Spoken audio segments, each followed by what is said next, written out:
hopefully you can see me. This afternoon, Shimonga Female and the Nkoveni Young Male have a visitor.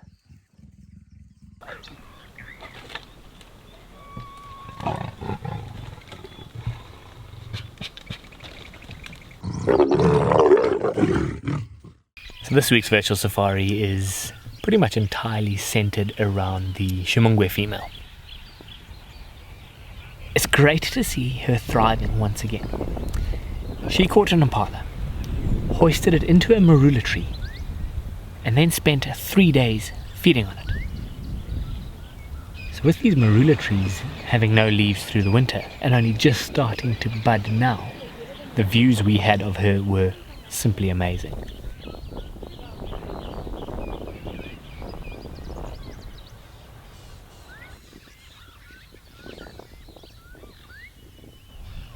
With her eating pretty much everything, except for a bit of the rib cage and 2 of the legs, which toppled down out of the tree, she made a very graceful and slow descent. Before trying to reach up and grab the 2 legs that were actually stuck at the top of a small combretum tree.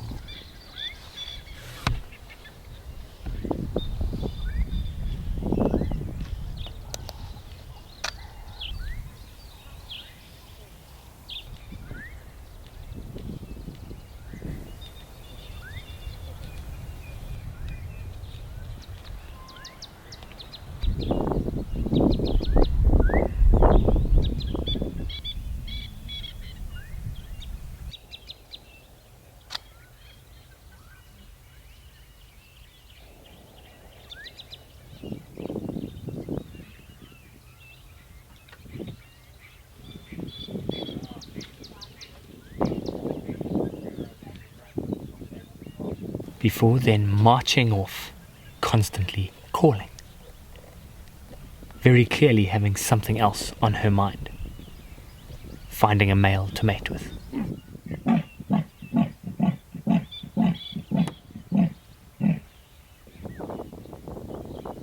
In this area, quite likely the Maxim's male, but also possibly the Mawela male, because last time we saw the 2 of them together, presumed carcass around which the cub was killed. It's about 300 meters that way. So if she meets up with a male, fantastic.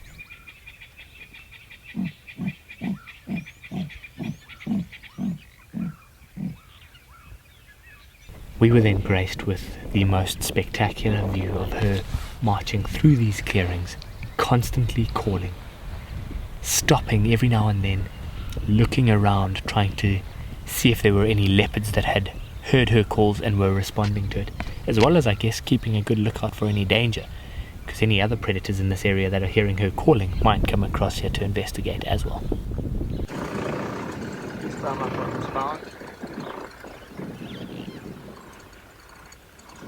Thankfully, after us wishing for it to happen, she climbed up to the top of a termite mound, settled down there before vocalizing a couple of times.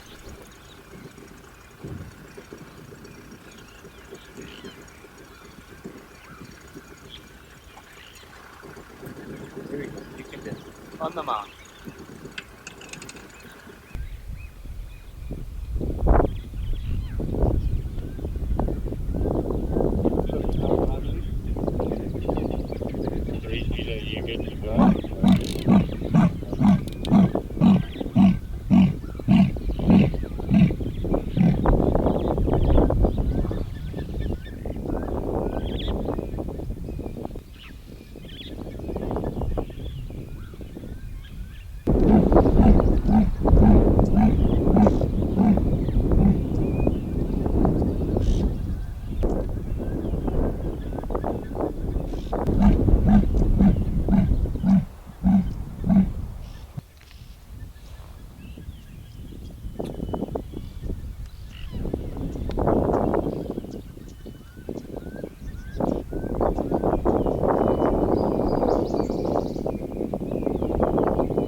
sad reality of her losing her cub is one that we won't forget.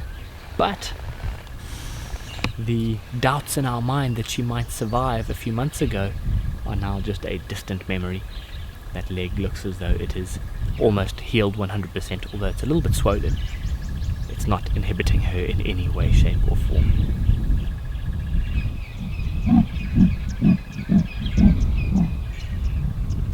The fact that she's successfully hunting and hoisting, remaining or evading danger, is all brilliant news in the story of the Shimonga female, and hopefully she's able to now survive and live to raise another litter of cubs in the next couple of months. But obviously that's getting far ahead of ourselves just yet. She needs to find a male to mate with.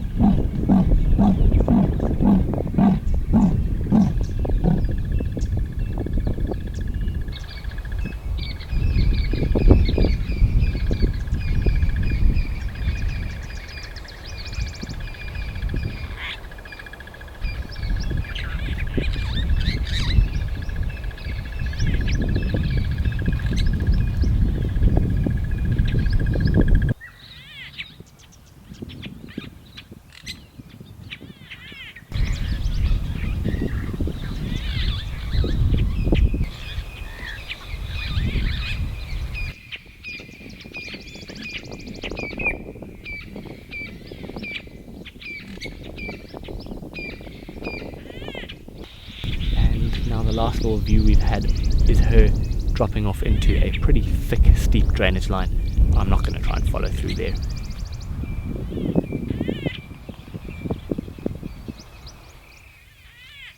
You'll never believe, after we left her this morning, she was then found in the middle of the day by the Tracker Academy, about a kilometre away, having already caught and hoisted another young impala.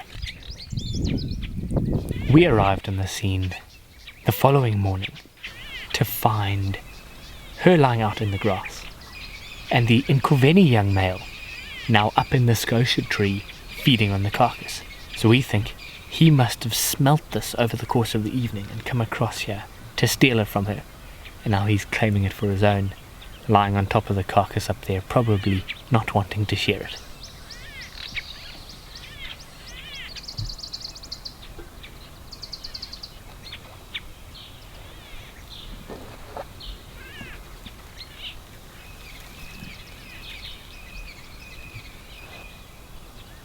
In case it seems all very dismal for the Ximungwe female right now having her kill stolen, she ended up getting everything she needed, because the Ximungwe female and the Nkoveni Young Male then had a visitor.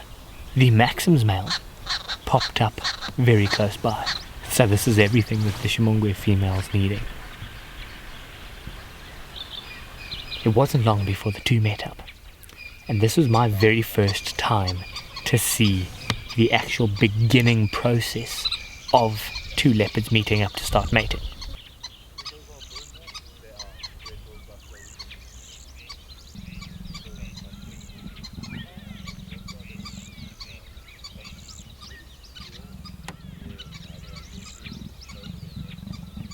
So this process is extensive. Essentially, she's having to move around flirting, enticing him, trying to convince him that she is in heat and that they need to start mating.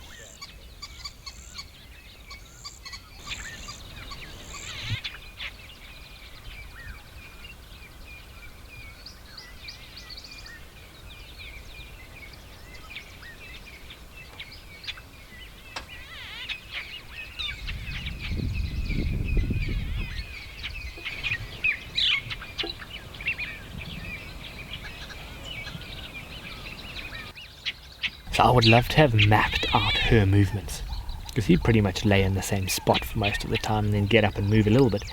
But she would range a little bit further away from him, and over time getting closer and closer, sort of honing in on him, trying to entice him. And he was having none of it.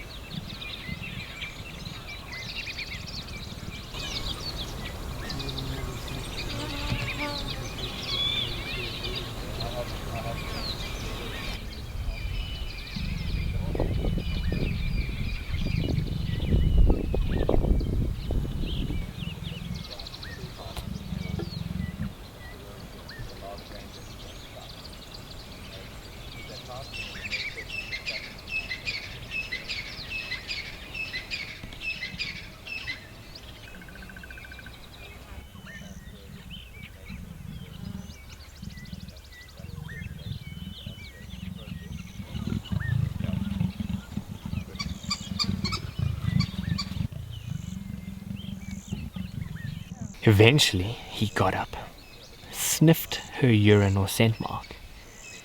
That phlegm and grimaces allowing him to then process what reproductive state she's in. And he was a little bit more receptive after that, but every now and then there was a bout of aggression, where as she would get close, you could see he was constantly shying away from her before eventually it erupted into a little spat between them.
But I think he was a little bit more interested in the carcass, where the Nkoveni Young Male was. Because after some time, eventually he got up and started walking in that direction.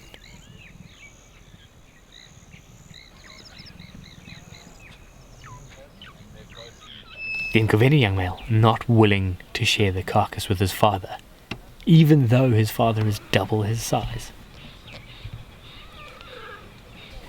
And just hearing the contact calls and the vocalizations of both of them, obviously very well aware of exactly who each other are.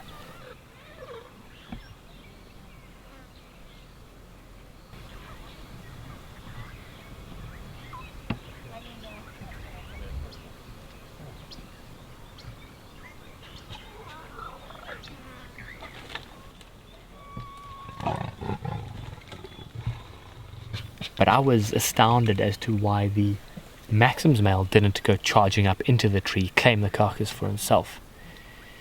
Possibly because he doesn't want to have an altercation or inflict any harm to his son.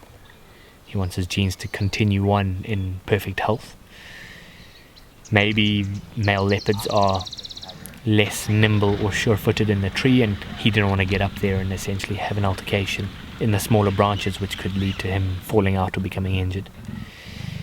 Maybe he is just tolerant of his son and wants him to thrive.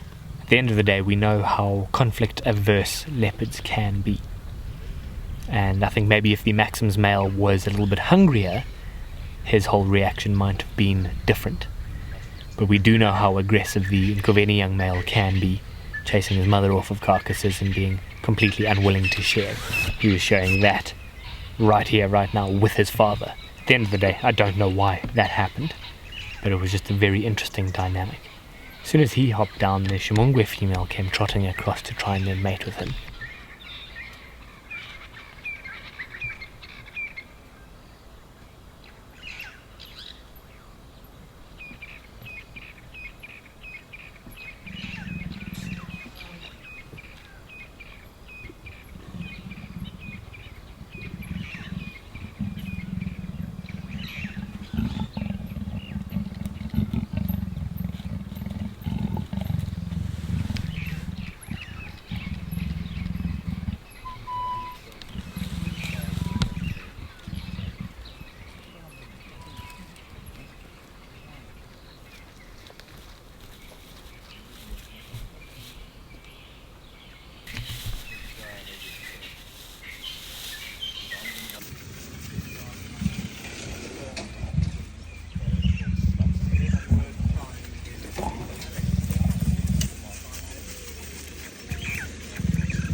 hopefully you can see me.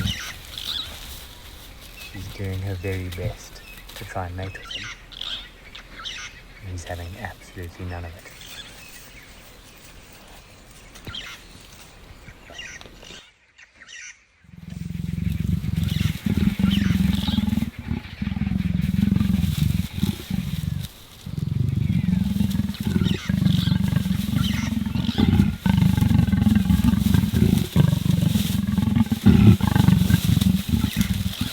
My camera is now maxed out at the highest ISO I can go, and we are only just capturing a slight glimpse. I'm recording this on my phone because the other cameras aren't going to be working in this light. What an epic way to end off this afternoon.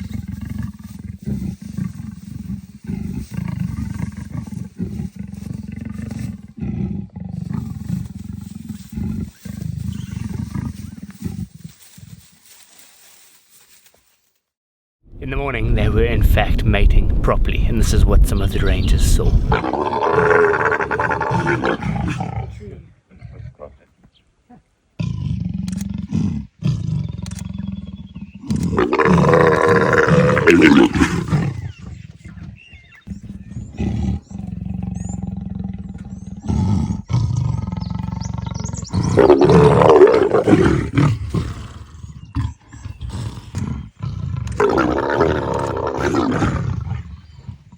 Thanks for joining me on this virtual safari following the journey of the Shimonga female. Subscribe to our YouTube channel if you're enjoying this sort of content. It really helps our channel grow and for our videos to reach more people out there that are interested. So thanks for watching. I'll see you back here again next weekend. Bye for now.